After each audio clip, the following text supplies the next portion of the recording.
Um, hey.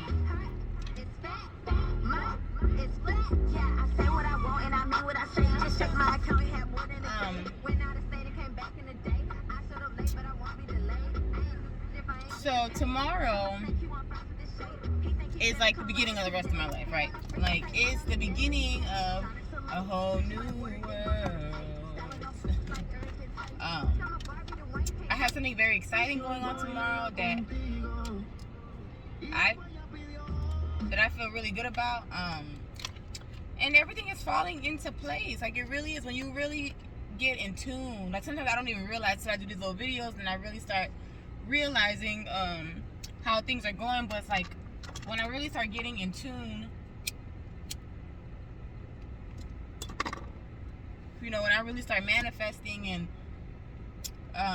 communing with my spirit and just going with what feels right. Like even something as simple as like right now I was on my way to work and I didn't want coffee. I had coffee earlier and like I was gonna stop at Chick-fil-A to get a sandwich, but I was like no, because I get a sandwich I'm gonna want the iced coffee. But just like little things, like following things that your body don't want. If you don't feel like drinking coffee, don't drink it. Or if you don't feel like eating something, don't eat it, because then you're like going against what your body wants. So just like little things that I'm learning to listen to my body when it talks to me. Like, I'm tired. Let me sleep. I don't feel like talking to this person. This person is, you know what I mean? Like just listening to my body, and things are going very good, like just in my life. Cutting out the toxicity. People in my life that I don't need, that are dragging me down. Like just old ways of thinking. Like not just old ways of thinking, but like shit that don't work for me no more. Like the things that worked for me when I was 25 don't work for me as a 32-year-old woman. Like just understanding what life means. Like to me, up to this point, like if somebody told me, what do you think we're here for? What does life mean to you? To me, we're here to grow, we're here to experience, and we're here to love. As cheesy as it might sound, I be seeing weird shit. The other day I told my mom this. She was all like, Azalea. Okay, so I was at work and I was working the overnight shift. It was like I was working the PM shift. I left at like 1. I was supposed to leave at 10, but it was real busy, so I stayed later. And the overnight manager had came in, and we were standing right there next to each other. And I thought I saw a lady walking up to him with a dog on a leash. And I was like, oh, kind of taken aback because it came so close. Like, and that's how sometimes spirits be, like ghosts and stuff. They'll come.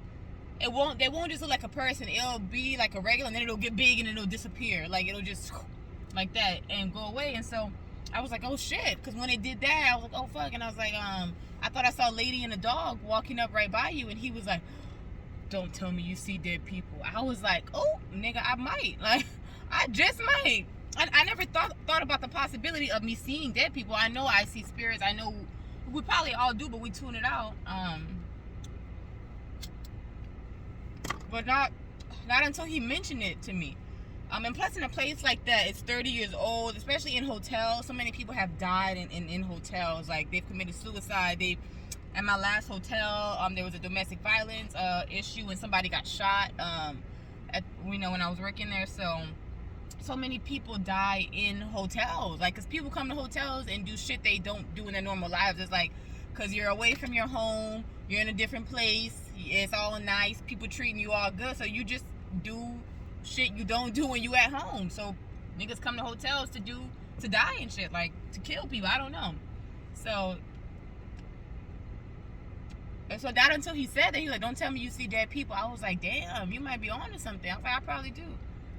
But just going back to the experience, the human experience, and I had like sort of an epiphany today where I realized like I am literally a spirit experiencing a human reality, because without the spirit, I'm nothing. Like without that connection, without that psychic energy that I have, without me reading minds, and not reading minds to be malicious, to know what other people are thinking so I can outwit them. And now I know, just being in tune with people, just understanding their energetic level, like just just being on the same, like looking people in the eye and stuff, like, but without that stuff, that's what I realized. To me, when I don't have that connection to the spirit, I don't enjoy life. I don't enjoy this shit. I don't, when it's just to me the physical reality, I'm just here looking at people, there's nothing to it, I don't enjoy it. So that's when I realized, to me, like, damn, I really am a spirit, like, more than a spirit, like an angel, you know what I mean? Like, I'm something here that knows what it is, that's like just experiencing this shit, because without it, it don't mean nothing to me. Without it, the shit is weird as fuck. So, but yeah, tomorrow is gonna be a real special day. Today is a special day. Every day is special, but tomorrow, you know, some shit gonna happen, and I just, you know, it's all about living in the present moment, right? You really don't want to live for the future, because then you go, first of all, when you live in the future, I feel like you live in a state of anxiety, because you're always waiting for the future to get here, and then when it gets here, you're gonna be waiting for the next future. You know, you're always looking for the next moment. So it's really all about living in the present moment, you know, but you still have to think about the things you want to do in the future. It's just important to be aware, okay, I did that, let me deal with the person in front of me, let me be grateful for what I have in the moment, or otherwise when that future gets here, you won't even realize it because you're always thinking about the future. So the present is still good. I mean, everything is still good, but you know, everything on the horizon is even better. Bendiciones!